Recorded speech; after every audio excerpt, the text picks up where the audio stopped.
بسم اللہ الرحمن الرحیم۔ السلام علیکم ناظرین۔ آج کا دن بڑا ہی افسوسناک تھا، اس لیے کہ جو کچھ ہوا ہے لاہور میں، جس طرح سے پنجاب پولیس نے پاکستان تحریک انصاف کے کارکنان پر تشدد کیا، ان کو ڈسپرس کرنے کے لیے دفعہ 144 کا نفاذ جس طرح سے ہوا ہے، وہ یقینی طور پہ اسی طرف اشارہ کرتا ہے کہ اس ملک میں جو طاقتور ہے، جو حکومت میں ہے، وہ اپنی مرضی سے قانون کو مولڈ کر سکتا ہے اور پھر اس کا استعمال کر سکتا ہے اور اسے پھر اپنے سیاسی مخالفین کے خلاف استعمال کر سکتا ہے اور فورس کو بھی استعمال کر سکتا ہے، پولیس فورس کو۔ میں پہلے بھی بات کر رہا تھا اپنے شو میں کہ پاکستان کے جو معروضی حالات ہیں، خاص طور پہ معیشت کی جو صورتحال ہے، تو ہونا تو یہ چاہیے تھا کہ ہماری حکومت پلس ہماری اپوزیشن پلس ہماری اسٹیبلشمنٹ پلس ہماری بیوروکریسی اور پلس ہماری جوڈیشری سر جوڑ کے بیٹھ جاتے ہیں کہ یہ ملک اس وقت بڑے ایک ایسے سٹیج پر جا چکا ہے، at the verge of a default. یہی باتیں ہو رہی ہیں نا، تو اس میں ہم نے اس کو کیسے باہر نکالنا ہے، کیونکہ یہ بچے گا تو پھر ہم سب بھی بچ جائیں گے، لیکن اگر یہ ملک ہی خدا نخواستہ نہ بچا تو پھر کیا ہوگا۔ لیکن اس حد تک پولرائزیشن ہے اور انا کا تصادم اس حد تک ہے، انا کی جنگ اس حد تک ہے مختلف لوگوں میں، مختلف پلیئرز میں، سٹیک ہولڈرز میں، کہ ملک کے ساتھ تو وہی حال ہو رہا ہے کہ چل ساتھ کہ حسرت دل مرحوم سے نکلے، عاشق کا جنازہ ہے ذرا دھوم سے نکلے۔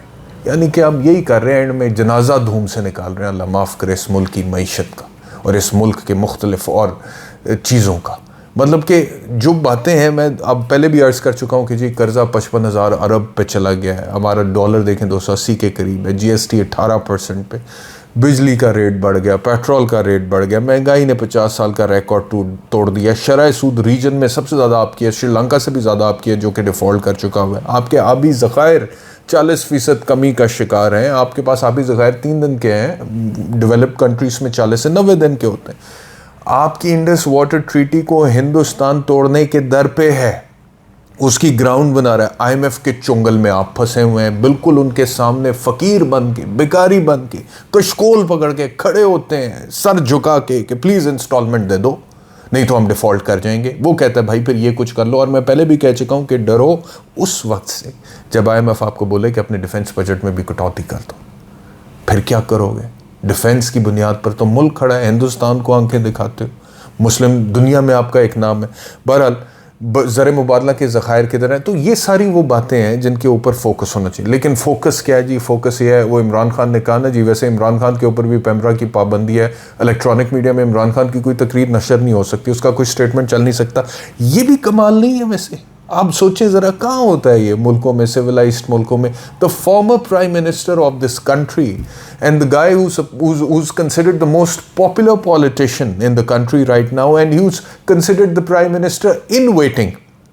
کوئی کہتا ہے جی 2/3 اکثریت، کوئی کہتا ہے 3/4 سے بھی آ سکتا ہے، کوئی یہ کہتا ہے کہ نہیں سمپل میجورٹی۔ چلو ایتے مانتا ہے نا کہ سمپل میجورٹی سے بھی، یہ تو لوگ مانتے ہیں کہ مقبول ہے اور پرائم منسٹر بن سکتا ہے دوبارہ۔ بھئی اس کی ہر چیز آپ نے اس کو الطاف حسین کے ساتھ اگر مطلب کہ اسی لائن میں پیرالل کھڑا کر دیا ہے، تو آپ سوچیں کہ آپ قانون کے ساتھ کیا کر رہے ہیں۔ عمران خان کے ساتھ تو جو آپ کر رہے ہیں سو آپ کر رہے ہیں، اور عمران خان کے ساتھ تو جو ہو رہا ہے وہ تو اپنی جگہ پر ہو رہا ہے۔ لیکن میں ہمیشہ ایک بات کہتا ہوں کہ آپ اپنے پرسنل خواہشات کو پورا کرنے کے لیے جب میرٹ کا قتل کرتے ہیں اور قانون کو اور محکموں کو استعمال کرتے ہیں اپنے سیاسی مقاصد کی خاطر، تو پھر آپ نظام کا ستیہ ناش کر دیتے ہیں۔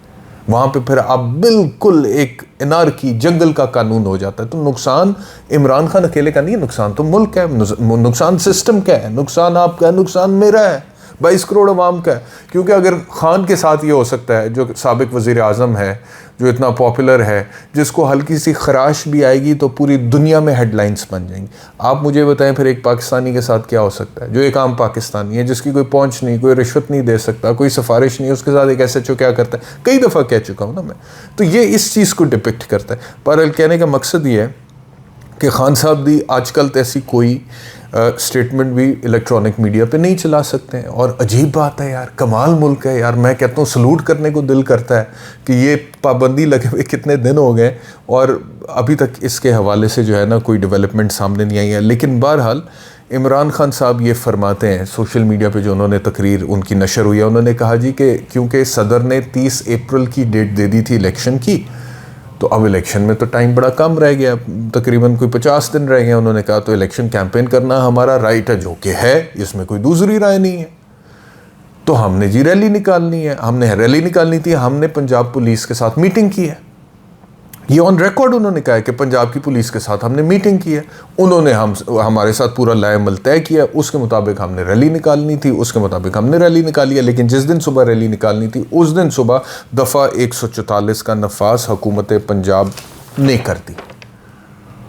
تو اب جب الیکشن میں 50 دن ہے تو پھر دفعہ 144 کا نفاذ, یہ پولیٹیکل ریلی کیوں نہیں نکل سکتی بھائی؟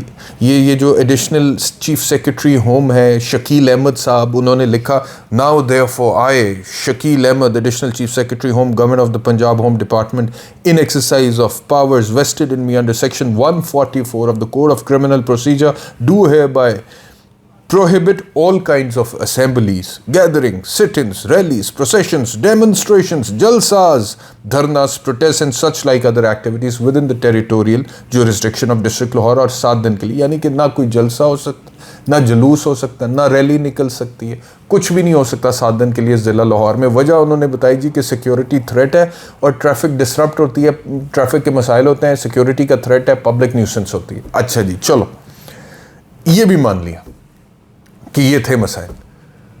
تو جب آپ نے دفعہ 144 کا نفاذ پورے ضلع میں کر دیا لاہور میں, تو پھر عورت مارچ کے جو آج ریلی نکلی ہوئی تھی خواتین کے عالمی دن میں, اس کو کیسے الاؤ کر دیا آپ نے؟ حیا مارچ جماعت اسلامی کی خواتین نے نکالا ہوا تھا, اس کو کیسے الاؤ کر دیا آپ نے؟ بلکہ اس کو دونوں کو الاؤ نہیں کیا, وہاں پہ سیکیورٹی دی ہے پولیس نے. آپ نے سیکریٹریٹ کے باہر آج لاہور میں احتجاج ہوا ہے, ٹاؤن ہال کے ملازمین نے کیا, اس کو الاؤ کیا ہے, ان کو سیکیورٹی دی ہے. یہ کیسی دفعہ 144 ہے جس کا نفاذ صرف پاکستان تحریک انصاف کے اوپر ہو رہا ہے, ان کی ریلی پہ ہو رہا ہے, ان کے ورکر پہ ہو رہا ہے, ان کے کارکن پہ ہو رہا ہے, اور پھر نفاذ بھی ایسا کہ ان کو ڈسپرس کرنے کے لیے جو تشدد ہوا ہے, جس طرح سے فوٹیجز سامنے آئی, جو ویڈیو سامنے آئی ہیں, جو تصویریں سامنے آئی ہیں, وہ عجیب و غریب ہیں. میں حیران ہو جاتا ہوں لٹرلی. میں ابھی تک یہ this government doesn't fail to fascinate me every single time with these tactics of theirs, جس میں مطلب کہ وہ قانون کو کچھ سمجھتے ہی نہیں ہیں. لیکن پاکستان کے شہری ہیں, وہ ایک ریلی نکالنا چاہتے ہیں, آپ ان کو ڈسپرس کرنے, آپ نے فوراً ایک تو یہ میلا فائدی ہے دفعہ 144. دیکھیں قانونی بات ہے, سمپل نقطہ بتا رہا ہوں, ایک وکیل پڑھے لکھے طریقے سے بتا رہا ہوں, سن لیں, سمجھ لیں, فائدہ پورے ملک کا ہے. دیکھیں دفعہ 144 کا نفاذ پولیس کر سکتی ہے, تب کر سکتی ہے جب کوئی خطرہ ہو, اور وہ ہے جی power to issue order absolute at once in urgent cases of nuisance اور اپریہینڈڈ ڈینجر. یعنی کہ اگر کوئی خطرہ ہے یا پھر کوئی نیوسنس ہونے کا گمان ہے تو پھر ایک آرڈر پاس کر سکتی ہے حکومت دفعہ 144 کا کہ لوگ اکٹھے نہیں ہوں گے اس مخصوص جگہ پہ. اچھا جی, لیکن اگر کوئی الیکشن کیمپین ہونی ہے, right to assembly, freedom of association, یہ وہ ساری چیزیں ہیں جو آئین کے اندر درج ہے. ٹھیک ہے جی, آئین کے چیپٹر 2 فنڈامنٹل رائٹس میں. اور جو قانون لوگ سمجھتے ہیں ان کو یہ پتہ ہے کہ آئین is the supreme law of the country. یعنی کہ اگر کوئی آرڈر, یہ جو آرڈر ہے ایڈیشنل چیف سیکرٹری ہوم کا, یہ آئین سے متصادم ہے تو یہ ردی کی ٹوکری میں جا سکتا ہے. اس کی پھر کوئی اوقات نہیں ہے, کوئی قانونی حیثیت نہیں ہے. تو آئین اگر اجازت دے رہا ہے, اور آئین دیتا ہے اجازت, پیسفل پروٹیسٹ کی بھی دیتا ہے, ریلی کی بھی دیتا ہے, جلسے کی بھی دیتا ہے, ہر اس طرح کی جو پولیٹیکل لیگل ایکٹیویٹی ہے اس کی آئین اجازت دیتا ہے. تو اس کو روکنے کے لیے بدنیتی کی بنیاد پہ آپ دفعہ 144 کا نفاذ کریں تو اس طرح کے آرڈرز کو کورٹس, عدالتیں سیٹ اسائڈ کر دیتی ہیں, کینسل کر دیتی ہیں, کالعدم قرار دے دیتی ہیں. آپ وہ پی ٹی آئی والوں نے رابطہ تو کیا ہے لاہور ہائی کورٹ سے, اب دیکھیں ادھر سے انہیں کب ریلیف ملتا ہے, کیونکہ this will not stand the test of court. یہ زیادہ دیر تک رہ نہیں سکتا اس طرح سے.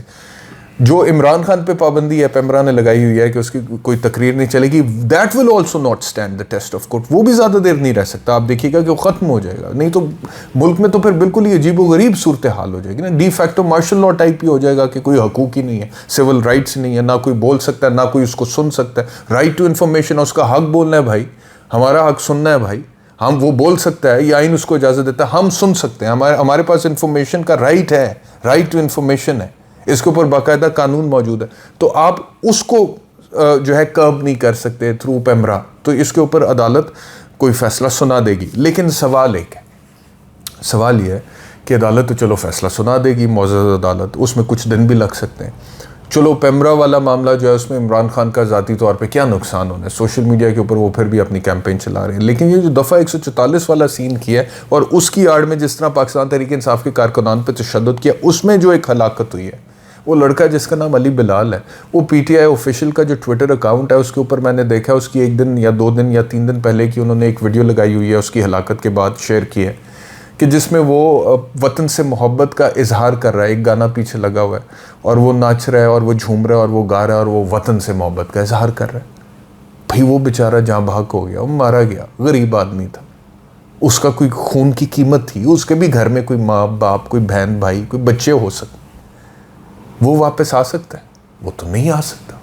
دفعہ 144 کا نفاذ کل کو ختم ہو بھی جائے، عدالت فیصلہ سنا بھی دے کہ غلط تھا، اور یہ بھی ہو جائے کہ جو پولیس نے ڈسپرس کرنے کے لیے ٹیکٹکس استعمال کیے ہیں وہ غلط تھے، یہ تشدد تھا اور یہ پولیس نہیں کر سکتی، لیکن اس کے باوجود یہ تو ناقابل تلافی نقصان ہے، یہ تو ختم ہو ہی نہیں، یہ تو واپس ہی نہیں ہو سکتا، یہ تو واپس ہی نہیں آ سکتا. But anybody cares in this country کہ غریب آدمی کا اگر خون بہہ جائے تو وہ واپس نہیں آ سکتا. کسی کو فکر ہے؟ کسی کے دل میں یہ سوچ ہے؟ کسی کے دماغ کے کسی خانے میں یہ چیز تنگ کرتی ہے، اس کو رات کو سونے سے روکتی ہے؟ کیا بولوں، کیا جواب دوں اس کا؟ جو لوگ اوپر بیٹھے ہوئے اقتدار میں، جن کے پاس طاقت ہے، جن کے ایک حکم پہ یہ فورسز کھڑی ہو گئی اور پھر انہیں ڈسپرس کرنا شروع کر دیا اور پھر تشدد شروع ہو گیا اور اس تشدد کے نتیجے میں ہلاکت ہو گئی، لوگ زخمی ہو گئے، سوتے ہوں گے، سکون سے ہی سوتے ہیں، اگلے دن پھر وہی حرکتیں ہو رہی ہوتی ہیں ساری کی ساری. تو ایک تو یہ چیز ہے، اس کے اوپر اب کیا اس سے زیادہ بات کریں کہ دل خون کے انصور ہوتا ہے. میں نے تو کہا نا، وہ شعر میں نے بولا، حالانکہ وہ عشق محبت والا شعر ہے لیکن وہ اس ملک پہ سیٹ بیٹھتا ہے. یہ جتنے لوگ اس ملک سے محبت کرتے ہیں نا، عشق کرتے ہیں، آج کل کے جو سیاسی حالات ہیں ان کے اوپر یہ سیٹ بیٹھتا ہے کہ چل ساتھ، یہ اس بیچارے کے ساتھ، یہ اس پہ بیچارے پہ، علی بلال پاکستان تحریک انصاف کا جو کارکن ہے، اس پہ سیٹ بیٹھتا ہے. وہ جو اس کی ویڈیو لگائی ہے نا پی ٹی آئی آفیشیل نے، جس میں وہ جھوم رہا ہے، ناچ رہا ہے، گا رہا ہے، ملک سے والہانہ محبت کا اظہار کر رہا ہے، کہ عشق کا اظہار کر رہا ہے. عاشق تھا نا اس ملک کا، جی بہتر پاکستان چاہتا ہوں، حقوق چاہتا ہوں، یہی باتیں کر رہا. اس پہ سیٹ بیٹھتا ہے شعر کہ چل ساتھ کہ حسرت دل مرحوم سے نکلے، عاشق کا جنازہ ہے ذرا دھوم سے نکلے. مرحوم ہو گیا، حسرت اپنی ساتھ دل میں لے کے مرحوم ہو گیا، اب عاشق کا جنازہ ہے ذرا دھوم سے نکلے. اب 4 لوگ بات کریں گے، اب 4 لوگ اس کے 2 دن وہ ڈسکس ہوگا، میڈیا پہ بھی ہیڈ لائن بھی لگے گی، پی ٹی آئی بھی اس والے سے بات کرے، گورنمنٹ اپنا موقع دے، اس کے بعد کون یاد رکھے؟ ایسا ہی ہوا ہے. ابھی تو مجھے وہ ارشد شریف پہ بھی اتنی کوئی بات نہیں ہوتی ہے، بہت بات ہوئی ہے لیکن ہو گیا ایونچولی. لاس تو ارشد شریف کے گھر والوں کا ہی ہے. آج بھی بچوں کو اپنا باپ تو واپس نہیں مل سکتا، بغیر باپ کے سوتے ہیں. ماں کو اس کا بیٹا واپس، بیوی کو اس کا شوہر واپس تو نہیں مل سکتا. لیکن بس ایسے ہی ہے اور ایسے ہی چل رہا ہے. اور مسئلہ صرف یہ ہے، دکھ اس بات کا ہے کہ چیزیں بدلتی ہوئی نظر نہیں آ رہی. میں کوئی پیسمسٹک نہیں ہوں، مایوسی نہیں پھیلانا چاہتا، نہ ہی میں اللہ معاف کرے، مایوسی تو گناہ ہے، کفر ہے. پورا یقین ہے کہ انشاءاللہ ترقی کریں گے، اللہ تعالیٰ اس ملک کو آگے لے کے جائے. لیکن اپنے کرتوت بھی تو ٹھیک کرو یار، اس کے بارے میں بھی تو سوچو. بہت شکریہ یہ ویلاگ دیکھنے کے لیے، اپنا خیال رکھیے، اللہ حافظ.